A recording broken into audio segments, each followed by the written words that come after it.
Well, it's a great pleasure to be back in Hong Kong, particularly since next year I won't have to leave. I am moving here. We will be developing a new Institute for Public Policy. And in addition to the issues of the economics and politics of emerging markets, we'll be looking at technology policy, issues in robotics, artificial intelligence, internet governance. We'll be looking at energy, sustainability, resource management, and we'll be looking at the quality of life in Hong Kong, in China, across Asia, and we hope to offer a variety of executive education programs on these topics for people from around the world. So I hope I'll see you at the new Institute for Public Policy in one of these capacities, maybe as a student, maybe attending one of our events, maybe just giving us some ideas for how we can help you. Now, my topic today is political dimensions of population shifts in emerging markets. Let me start by saying that some of the things that come to mind when you think about population and politics are probably not the themes that I would emphasize. So you might think, is there going to be a concern about too many people in the world? And the answer is no. Population growth is slowing down almost everywhere. There are some local areas, parts of the Middle East, Africa, where population is still growing rapidly. But in fact, we still have more than enough food, more than enough land to manage the population's needs. It's all a question of good governance, maintaining stability, and distributional effects. Are there going to be too many poor people in the future? I think not, but it turns out that for political stability, it's never been a matter of whether you have too many people or whether there are too many poor people. Some of the densest places in the world, the Netherlands, Hong Kong, Singapore, are the most economically dynamic and successful. So clearly you can have great population density and great inventiveness and success. Similarly, even countries that are quite poor have often had great economic booms. Look at China since 1980, look at places like Rwanda today. Economic growth rates of 7 to 10% can start from a fairly low base. All that's needed is, again, is a good climate for investment, development of human capital, and the skills to get into the world market. In fact, the key issues for political stability have more to do with changing opportunities and people's sense of justice or injustice. Even the days of the French Revolution, we tend to think the French Revolution, oh yeah, that was caused because nobles and aristocrats were standing in the way of a rising middle class. Not quite true. It turns out that for most of the 18th century, because of expansion of the colonies and military ambitions, there was quite a lot of turnover in the French elite, and opportunities for mobility were quite high. It was in the second half of the 18th century when the aristocracy tightened up and the rates of mobility suddenly dropped that you got more political grief and more contestation. Similarly, even in Hong Kong today, although rates of overall social mobility are still strong, one of the things that we see in the evidence is that the return on education is not what it used to be. 20 years ago, a student with a college education was almost guaranteed a managerial or professional position. Today, as Ms. Chan pointed out, we have a much better educated young generation, but because there are so many people with a strong education, there's no more automatic high-level professional job just because someone has been to university. Indeed, you have to do well, be in the right field, be willing to work. It's just not as easy. And for many people who get a good education, who have internet access to the world, who see things moving very rapidly, they get quite frustrated if it's much harder for them to advance than it might have been a generation ago. So it's that sense of frustration, sense of injustice, even if things may be materially better, that create political problems. You've all heard about youth bulge, and youth bulges bring instability. That's true. You've all heard about problems of rapid population growth in hot spots of the world, the Middle East, Africa. But I'm going to talk about something different today, something I hope is new. And that is a new research finding. This is so new that, in fact, it's really just in the last 2 or 3 years that demographers have started publishing on this. And that is, it turns out there's a very strong relationship between the aging of a society and success in making democracy work. You're familiar with the demographic dividend. I think Albert will talk more about this, but the idea is that as a population goes from having a lot of young people and needs to invest an enormous amount just to keep children in school and clothed and fed and educated, to having lower birth rates, fewer children. You have a larger group of working people, so more investment can be made in factories and workplaces. And with fewer children, we tend to invest more in each child. They tend to get better educated, reared more intensively.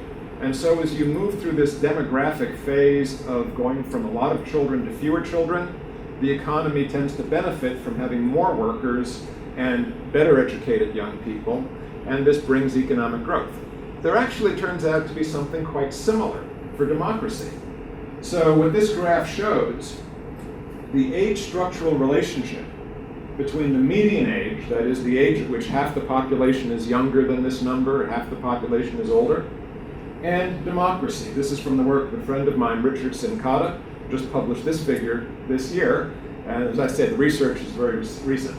But what we find is that as societies grow older, the median age goes from 15, 25 up to 45, the proportion of such societies that are rated free by the Freedom House Index grows in a very clear, strong logistic fashion. Once you are median age 35 or higher, about 80% of societies at that median age are classified as free by Freedom House. They tend to be stable democracies. On the other hand, if median age is about 20, you're looking at only about 1/3 of such societies classified as free. And it's a fairly strong relationship. Richard figured out that about 28 median age is about, these numbers a little bit, it's 0.2, 0.4, 0.6. So this is supposed to be the 50% level. So half of societies are rated free once the median age is 28. Well, what does half-half? It means we have no idea which it's going to be. So don't think of that as really firm. Rather, it's below 25, it's unlikely that countries can sustain stable democracy, but over age 35, it's very likely that they will be. Now, what does this mean for emerging markets? Why does age matter in this way?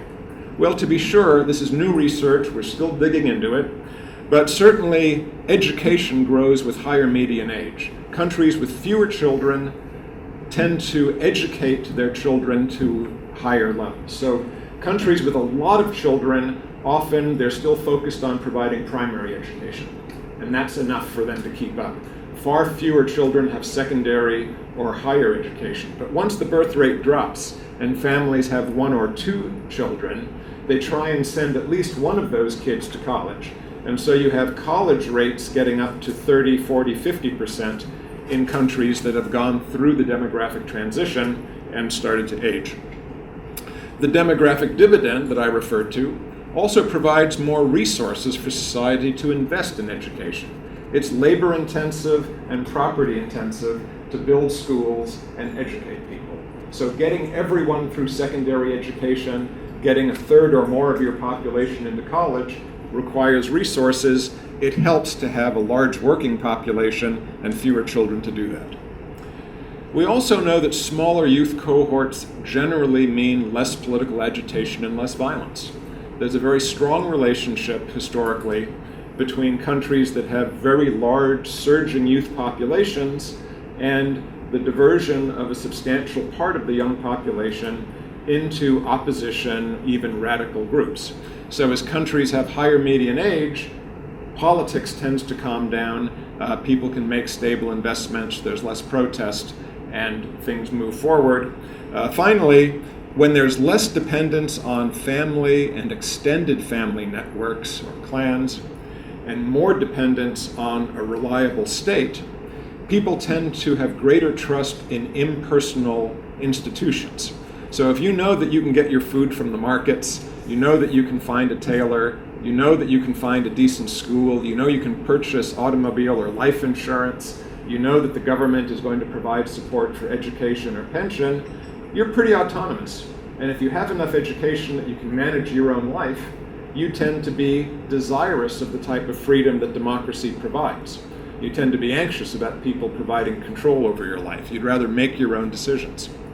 On the other hand, if you don't trust institutions, if the government is not reliable, if you can't count on the legal system to manage your contracts and your debts, if you can't count on access to reliable information or remedies if you have trouble, then you rely on family.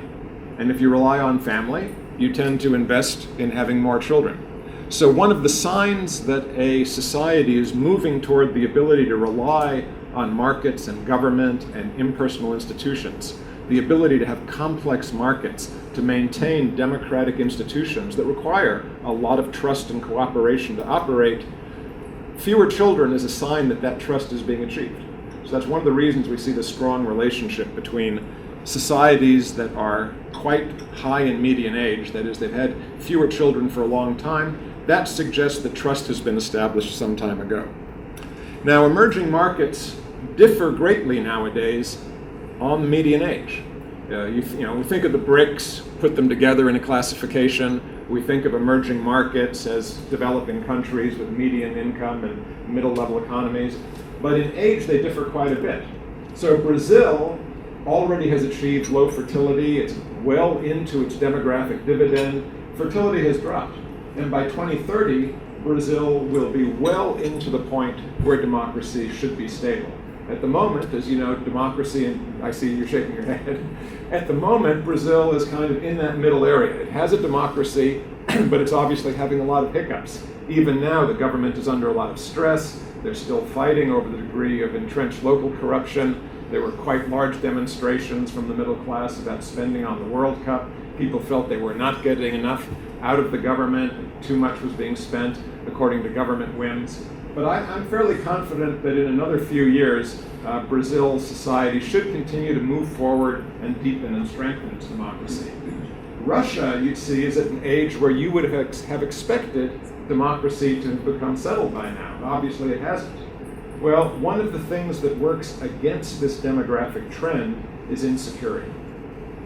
Countries that go through periods of great military threat or economic insecurity often tend to remain authoritarian longer than you would otherwise expect, because people are very uncertain about their ability to simply get through life. So Russia, which did move into democracy after 1989 and the collapse of the Soviet Union, for the 10 years from 1989 to 1998, Russia did do as we would expect. It moved into democracy, given the age structure, but that democracy was extremely chaotic, with rapid inflation, rapid privatization, enormous economic uncertainty and setbacks. It was a roller coaster. And so for the last 10 years, under President Putin, Russia has enjoyed consistent economic growth. And so people tend to associate the 10 good years with Vladimir Putin's presidency, and he's very popular. What remains to be seen now is whether the next 10 years will be equally prosperous for Russia. And at the moment, Russia has shifted from rapid growth driven by fossil fuel sales to negative growth driven by the combination of sanctions and falling oil prices. So you would expect Russia's normal tendency for people to want greater democracy to start to assert itself if they lose confidence in the government. So I think that maybe not immediately, because right now Putin is popular. He's portrayed the world as Russia and good folks in Russia against the dangerous Western influences. And the Russian propaganda has been very effective. I know, I spent a lot of time in Russia, and Americans are not welcome there. But still, over the next few years, perhaps by the time Putin comes up for re-election in 2018, if things have not improved, I would expect substantial pressure for democracy to reemerge. India is still fairly young, therefore it's not surprising that democracy is troubled. Now, the Congress Party did a good job building the foundations for national democracy, but at the local level in India, which is often more important given how decentralized it is, some parts of India are more successful at democracy, others have become quite corrupt and managed by cronies, and so India in some ways, quality of democracy is still very uneven, I would say. But we start to get toward the 30s, but even not yet. I would say with India, one has to be patient. One's got to expect some up and downs of democracy, even for the next 15 or 20 years. China is aging so quickly. It's quite astonishing. I'll show you another graph in a minute. I'm sure you'll see another one from Albert. China's aging is kind of causing the world to gasp. We've never seen countries age so rapidly, and that, of course, is a result of the one-child policy. The one-child policy basically put a lid on births of young people. It happened rather suddenly after 1980, and it is now shaping the entire demographic future of China. So China's aging very quickly. Will China move toward democracy? I think it will, despite all that's happened recently in regard to Hong Kong and the tightening up of control by the central government under Xi Jinping. What to me is most important in China is education levels have risen. The market has freed people from dependence on the tutelage of the party. People are learning to be autonomous. They're learning to manage their own life. If you go to large apartment complexes, people are electing their own building committees in the villages. People are indeed electing village leaders. It's still unclear what will happen next. Will the National People's Congress become more than a rubber stamp? Will there be some elections at the township level? There are many ways that democracy could creep ahead. Unfortunately, for reasons that I'll show you in just a minute, China is going to be facing a lot of uncertainty in the next 10 or 15 years. And uncertainty and insecurity are not friends of democracy. Democracy requires a certain sense of security and trust. But I'll come back to China. Let me simply say South Africa, Egypt, Ghana, countries in Africa, these are generally not good candidates for democracy in the near future. Many countries in Africa have experimented with democratic institutions. They have not done well. Kenya, Nigeria, they do have formal democracies, but they also are subject to mass violence and military coups. It's very hard to have democracy in a country that is young, ethnically divided, and not yet completed its demographic transition. So, people point to America's failure in Iraq as an example of why America shouldn't meddle in the world. Well, from my perspective, according to this research, if you want to try and promote democracy, a country that is young, ethnically divided, and has a rapid growing population, those are the worst possible countries to try and promote democracy. So Iraq was a bad choice from that point of view. Turkey is much more promising, and they just had a democratic election that was a calm, measured, popular rejection of a government's effort to become more authoritarian. I think that's very striking. So Turkey, like Brazil, is kind of in this uncertain area now, but is aging quickly and is moving toward the age level at which you expect democracy to stabilize. Indonesia, Mexico, middling, some progress. Vietnam, however, like many other Asian countries, also aging rapidly, and again, I expect pressures for democracy to be higher there. Hong Kong, well, very high level of education, very high median age. You would expect Hong Kong to continue to have pressures for democracy. It's a place where people want to control their own destiny. They've enjoyed business success. They've enjoyed aspirations to matter in the world. Young people especially are coming up very well educated, used to high levels of autonomy, is what they want. Now, other countries' level of education you see is often lagging. South Africa is doing surprisingly well, but Brazil surprisingly poorly. It will take improvements in education for Brazil, India, Egypt, Kenya to live up to their potential. So it's not just population, one needs to look at the level of education as well. But together, a highly educated population with a high median age is going to be a good candidate for democracy. Now, China, however, is heading for a strange future.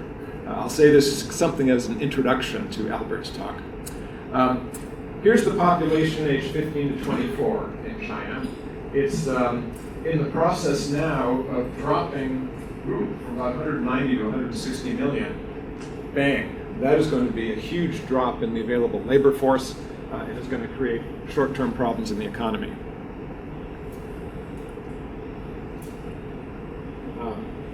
Does my mic need refreshing? The battery seems to have gone.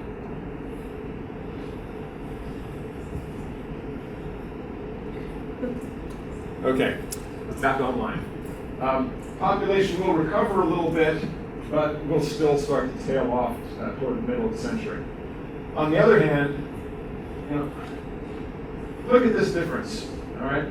As recently as, on the other side here, today, there's still more young people than elderly in China. And that's the normal course of things. We're used to having more young folks than old folks. That's the way humanity has lived for thousands of years. Now we're in a situation, though, where those lines are going to cross about 2020. And very soon a gap will open up. So conditions of life in China are going to be inverting. If you're a leader in China and looking at this, you'd have to say, what can we do now?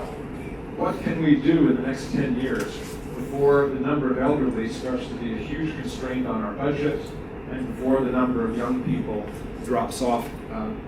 Now is the time for China to build. Now is the time for China to expand its strategic influence. Because as we look forward, more and more resources are going to be absorbed by dealing with an elderly population. And the internal politics will also become more difficult because you're going to see demands from the aging population, which is quite large, not to be left behind, not to be disregarded. And young people are going to be concerned and resentful about what type of resources are spent on the elderly. Now, this is not just China's dilemma. We're going to face this in Hong Kong, in Japan, everywhere in Asia that rapid aging is taking place. This generational conflict is going to be a problem for politics. But in China's case in particular, China is trying to reorient its internal economy right now from investment to consumption.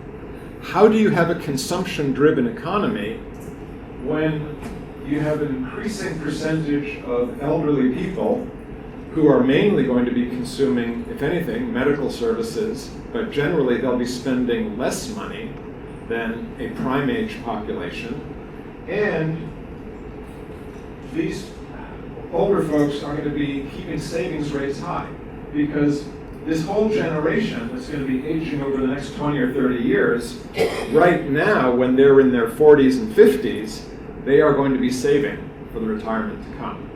So China's got a severe political and economic problem with its demography. How do you manage conflict between generations? How do you manage consumption when the age structure is flipping?